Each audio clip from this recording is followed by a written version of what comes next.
Yo,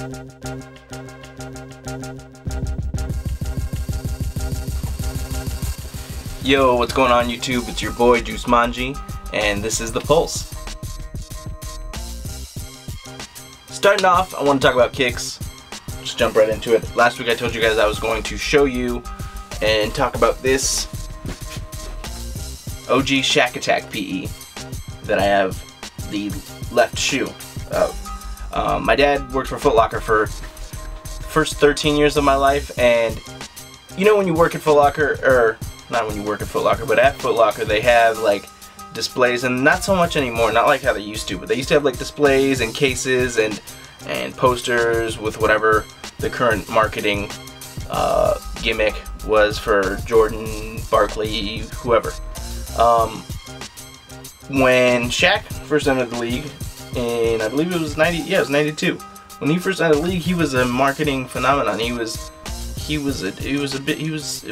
larger than life, so to speak. And Reebok wanted you to really be able to see that, so they sent these out to a lot of Foot Lockers and put them, to put in a display case so you could have perspective and see how fucking big Shaq is. So it was in his actual size 20. It's the same shoe that they made for him, and just to give you an idea, I put my whole fucking forearm in the shoe.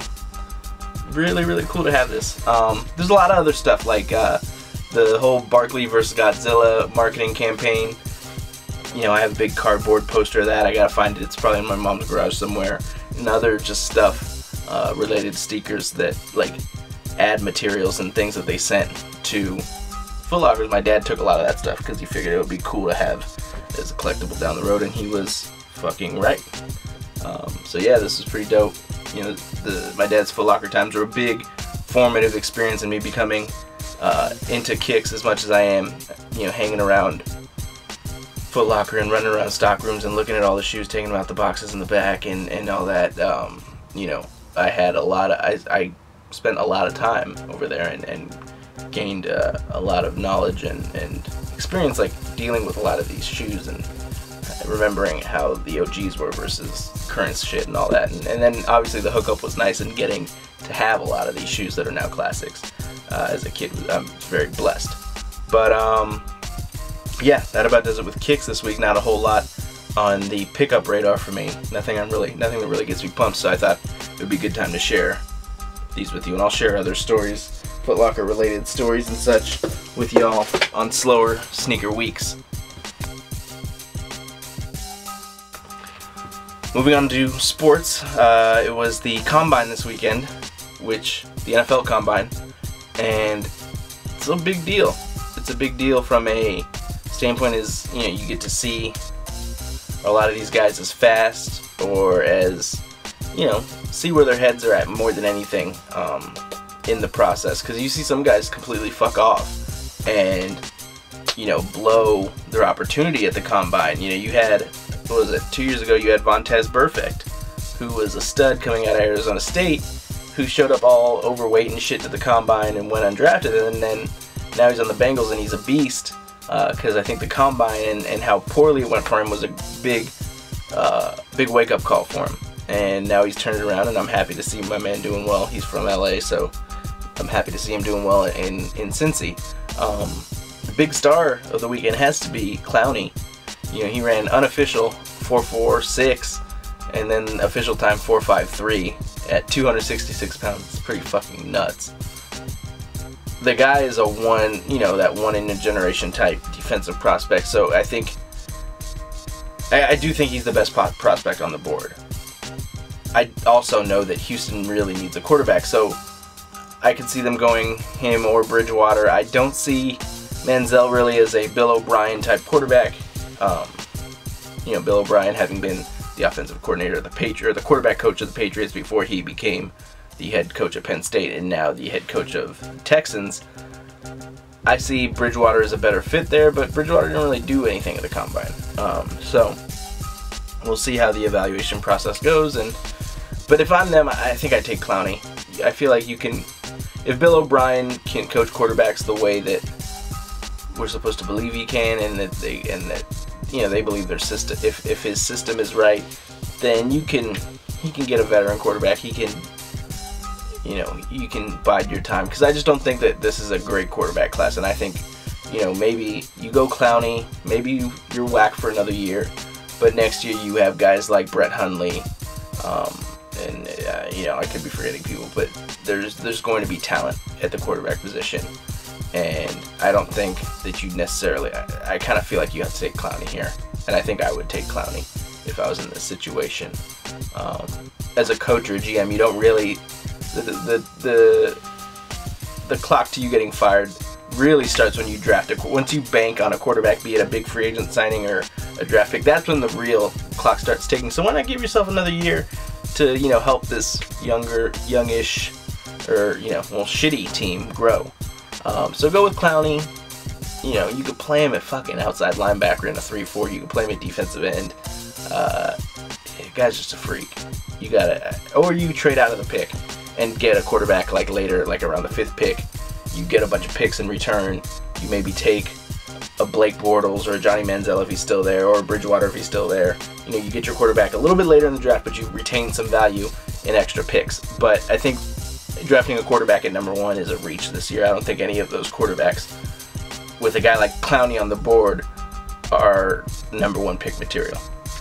But that's just me. All I want is one of these beast outside linebackers, either Khalil Mack, doubtful, or Anthony Barr, to fall to my New York Giants at the 12th pick. And then I'm wearing a fucking Raiders hat when I'm talking about being a Giants fan. But this is more LA shit, you know, than my actual fandom.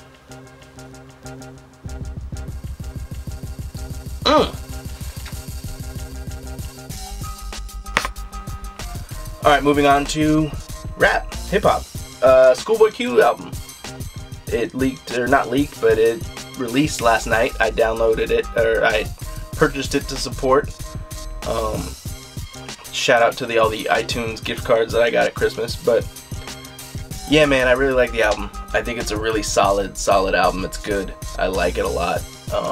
You know, I listened to it 2 full times, like fully engaged, like really listening to it when I was driving to and from work, and I think it's really good, man. I like that it's dark. You know, I like that it's different. I didn't skip through any songs. You know, it wasn't like, oh, there wasn't any song that I was like, oh, this is garbage, and skip through it. I love that you got the old heads showing out. You got Sugar Free, Corrupt, and Raekwon, and they all rap their fucking ass off. I like Alchemist's fingerprints on the album. It's just a lot to like. It's a confluence of a lot of things that I fuck with. You know, Schoolboy, LA, Alchemist, Raekwon. Like, it's got dark music. I love that. I think if you know Schoolboy's history, like if you know that he's a big DMX fan, and you have that in mind when you listen to it, I think you can see a lot of the influence, because there's what I like about Schoolboy, and what I like that a lot of the evolutions and things that are going on in rap I don't like, but what I do like is I think there's a groundswell of support and towards this trend of like artists who are honest and not afraid to express, like, be fucking human and have some vulnerability. And you see, you know, when you keep in mind that he's a big DMX fan, and you remember DMX's music and the vulnerability that was there despite the aggressiveness, you can kind of, I can see it there. I can see the comparison, I can see the influence there, and it's dope, because I'm a huge DMX fan. I'm a big DMX fan. So it was dope for me. It's a solid album. I recommend it. It's not, if you're looking for something just to be playing at the beach or in the club, then you're going to be sorely disappointed. It's a darker album. Maybe a by yourself listen on the way to and from work. But it's good. I really like it. I highly recommend it. And that just about does it this week for The Pulse. Thank you so much for watching, for coming here and fucking with me, talking kicks, sneakers, kicks, sports, and hip-hop. Shouts to my man Bass LaRock, Fat Kid Mafia, Says, everybody that fucks with it. Shouts to y'all. Peep my stuff on SoulSelector.com.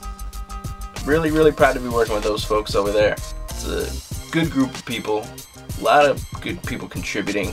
writing really good sneaker content that I think is not what you'll find elsewhere. It's people being thoughtful and actually, you know, expressing opinions and not just simply, you know, regurgitating and reposting the same shit, same pictures from unauthorized sites, all that bullshit that you see on a lot of the regular blogs. You know, people actually putting some thought into the things that they put online, and that's nice to be a part of. So yeah, check us out, soulselected.com, and you know, I'll be back with another review of some kicks this weekend. I don't know what I'm going to show you. I'm way behind, but I will have at least one pickup video for you guys this weekend. But that just about does it. It's good to be talking with y'all. Thank you so much for watching. Peace.